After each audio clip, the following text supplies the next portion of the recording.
First contact of the 2022 Honda prototype. He put that through its paces about a month ago in Misano. Looking forward to a two-day post-race test in Jerez. Exciting in the latter stages of this one as well. Stefan Bradl, as ever, the reliable and trusted HRC replaced those white and blue Miguel Oliveira fan club fans. There's going to be a packed crowd here to watch this young man go about his big. There you can see in the background there the Portuguese fan, the fan flags, and the Oliveira fan club flags as Portugal. The temperature can plummet quite quickly if the sun starts to go down, so that's something to keep an eye on. Just back on, maybe Dovi, Bastianini, Bradl and Rossi were slower than the race winner here last year. Yeah, and that was the concern expressed by a lot of riders of this year. We thought that was going to favour KTM with the symmetric hard front, which Oliveira used to such devastating. It's so temperature reliant. If it's not warm enough, you cannot run it. It's just too hard. At the moment, we haven't seen anybody run that hard up to temperature to have a look at that hard front. I take it they've got chewing gum ready for Valencia next week then. Yeah, normally I think Tuesday, Wednesday, but not bad for the race weekend, so we might get away with it. So you'll be just down to the 3 layers. Here is Luca Marini. Really good morning for the Italian. He was strong here earlier in the season as well, and he's just his third result 2 weeks ago in Misano. He was 8th quickest in FP1 earlier this morning. And a shocking start. Didn't qualify very well, and then he was almost right at the back of the pack, wasn't he, very early on, fought his way back through. He's been 11th. Step another solid top 10 would do the job here for Aprilia and him. Here is Franco Morbidelli. The test coming up immediately after Valencia in Jerez, which is going to be all important as a lot of next year's machinery is rolled. Talking about the temperatures around the circuit, the fact that it can plummet late in the afternoon as well, and tyre temperatures, the perfect man. Always what you've brought to this event and why. Yes, the tire location is very similar to the one in the first race. Was asymmetric tire, now is symmetric, so it's hard everywhere. It's the one right now. Lecuona is trying on the track.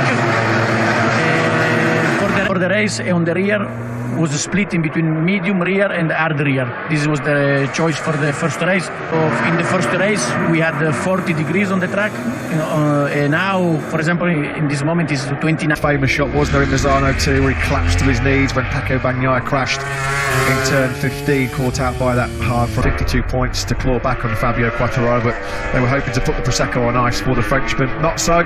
Done and dusted by the GP World Champion. Alex Marquez had an excellent start. Steve just mentioned actually he'd already improved inside the top 10. He's gone quick in the combined standings at a 140.462. Not good enough to top the pile in this standalone. And Nakagami follows him across the line as well into 5th. An improvement again from Luca Marini. He goes up to 9th as Bagnaia crosses the line. Clips Fabio Quartararo. No, not quite. Just lost a couple of tenths there. Franco Morbidelli also strong this morning in the top 10. Morbidelli, remember that great last lap battle he had here with Jack Miller to round off an excellent 2020 campaign. We're in the race here at the start of this season, but Franco Morbidelli was only a couple of tenths behind me in 4th place, so it goes on. The more you admire the fact that Morbidelli was able to put that old Yamaha so close to the podium here in Portugal, and Jorge Martin, of course, arriving back at a circuit after that terrifying crash earlier this year. Francesco Guidotti is now with Simon in pit lane. Down to you, Simon. Things are going on each side of your garage with Johan Zarco and Jorge Martin, and also about Jorge returning to the... Regarding Jorge, he was a bit scared. He get a funny reaction when there again. It will be scary, but yeah, he come back after that amazing crash. A fantastic beginning of the season. Here he get that huge crash, and maybe he realized what really MotoGP means. For 3 laps, he was a bit more how to say cautious type of the bike, and on the result of Sunday. And Zarco, yeah, seems that I can't hear the comment from here, but yeah, still tomorrow to set up the bike, the weather. Thanks very much, Simon. Thank you to Francesco Guidotti. Yeah, we'll keep a track on both of those guys. Jorge Martin has already climbed up into 16th, but you wouldn't put it past him. He's certainly hoping for a big result here this weekend. He's not particularly looking forward to putting together a good lap. He was a 10th up in sector 2, just lost a bit of time in sector 3, but he's still on course for P1. Espargaro, he was ruled out by a mechanical, wasn't he, back in April? after a massive crash he had. Big high side in FP4. That, a bit more temperature means there's some decent grip out there at the moment. A lot of riders have already found time, including Valentino Rossi. He's found half a second down to splitting those top 18 riders pretty tight at the top. Fabio Quartararo completes his first run on them. The Quartararo versus Bagnaia show here in Portugal this morning. They were split by just 0.04 of a second. This afternoon they're split by 1.92, but it's going to form at the moment. The top two men in the championship having a pretty good joust early on here in Portimao. Despite the Pol Espargaro 5th, Taka Nakagami 6th, it's been some time since the LCR riders have had their names so far up there. For the 25-year-old. It's been a difficult year. We know it's been a difficult season in general for Honda. Well, he was asked yesterday in the pre-event press conference about the areas that he feels Honda need to take a clear step forward in 2022. The consequence is that they have to make up their time without the acceleration to get out of the corner and help with your top speed. You've got that pretty crystal clear in his request, his wish list for the winter. More rear grip, please, Mr. Honda.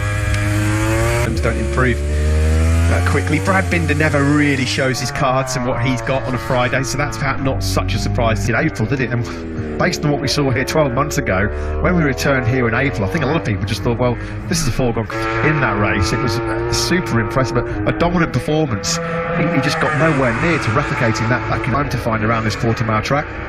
Ken Kawauchi just notes that one down on the famous clipboard. Simon, back down to you. Yeah, guys, I just wanted to spend a bit more time looking at every Ducati in the area that I've spotted as chassis-wise, and looking at Pramac, they are like Pecos, so it kind of... And riders like different things, so it sounds like Jack has tested that chassis and prefers it, because both of his bikes... Colours to know that that's Pol Espargaro up ahead of Jack Miller, would you?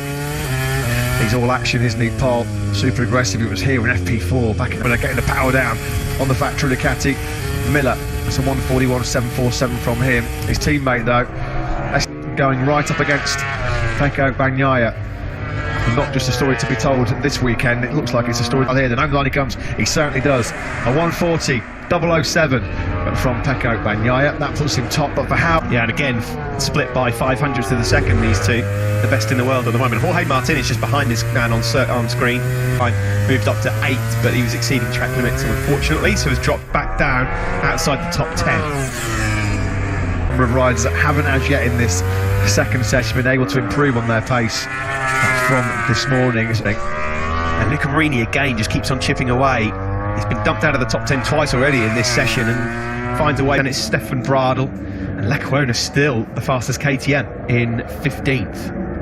Yeah, I think that 2-day test, I have 2 days where he could just ride the bike, experiment with a few setups, no time constraints of 45-minute sessions, try a few riding style tweaks, but also with the setup of the bike, and it seems to have helped him. He's certainly capitalising. As Steve mentioned, a fantastic front ride, excellent job. There's been a lap cancelled then for Jorge Martin.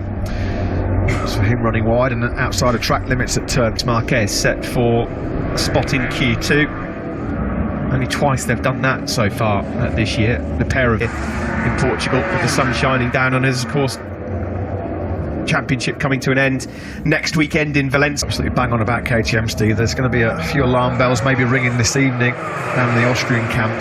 They don't have a ride at the moment. 3 seconds back, and then Brad Binder 20th. He's never been a fast starter to a Grand Prix weekend, has he? In the past, Brad Binder find his way out of it at some point. But you do wonder, don't you, just where someone like Brad Binder and these guys like Quartararo and Bagnaia, it must be very frustrating that at this moment in time, custom bike on the grid, isn't it?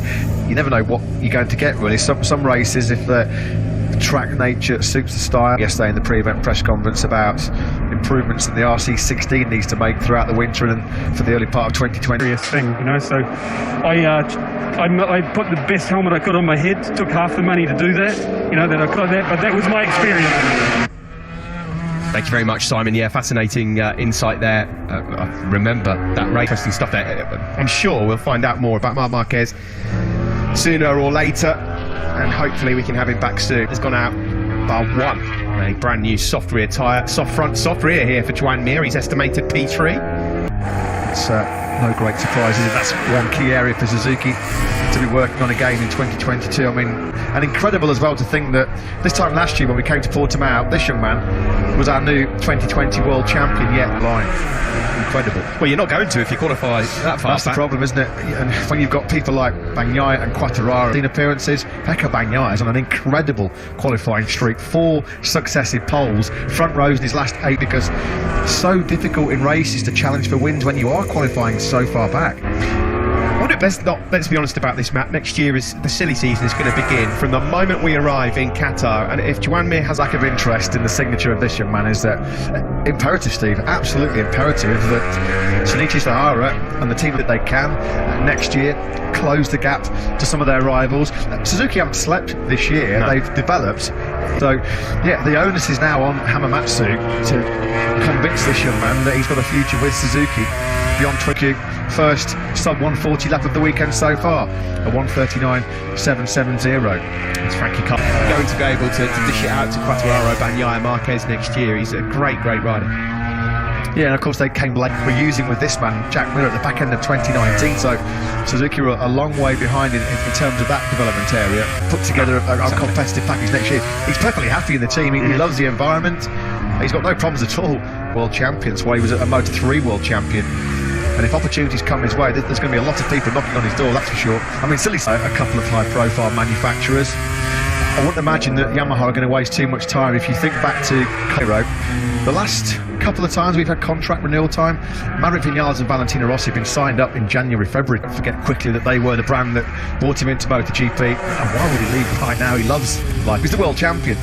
As Jack Miller's Climbed up to 11th. Here comes Fabio Quartararo, the world champion, across the line, and a 39.390 puts him back onto how fast he normally is. I guess it shows in some respects how much he focuses in FP1 on just working on his race setup and getting some idea about 40.042. He's just been bettered by the man who replaced him in Repsol Honda, Pol Espargaro. So there's now 5 right to make it potentially a very good day for Honda in general. He's on his last flying lap and might just climb back up into the top 10. Zarco across from him at all. Vinales, and Nakagami does go up into 8th, which pushes Morbidelli out. Right here, wasn't A1 7 months ago.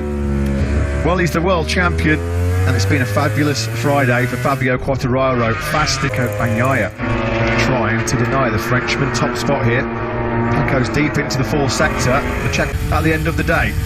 Looks like he will. Bagnaia improves down to a 1:39.522, but still just over a 10th behind Quartararo. That's a slightly better time than this morning at 40.9, but he's 1.5 seconds off, down in 19th spot. It looked like Andrea Dovizioso was the only rider towards the back end of that FP2 session that didn't. The ex-world champion and the new world champion side by side there in the practice start zone. They both had very good Fridays here. P4 for him this afternoon as well, so a couple of top 5s on the opening day for the Suzuki man. Yeah, that was a pretty impressive save there. Lucky turn 13, I think, for Fabio Quartararo, although the Quartararo, the pressure's off and nothing's changed on circuit. Still flying. Here is Miguel Oliveira. Well, with he and Paul Trevathan have got a bit of work to do overnight to fix whatever issues are happening for... He's not even close. Nightmare first day, 1.5 seconds behind Fabio Quartararo. Fridays and Saturdays over the last 5 or 6 Grand Prix, Jack Miller has had no problem there, to be perfectly honest. And around at this roller coaster Portimao circuit, 390, just over a 10th clear of Pecco Bagnaia. They were first and second. Miller third out of Joan Mir. Just missing out was Jorge Martin. Morbidelli was 12th. Top KTM was Danilo Petrucci. 8th for the injured Marc Marquez, 18th. The story of the day, though, Portugal's home hero, Miguel, 19th spot. Only Lecuona, Rossi and Dovizioso were behind him. Dobby was the only man in that session.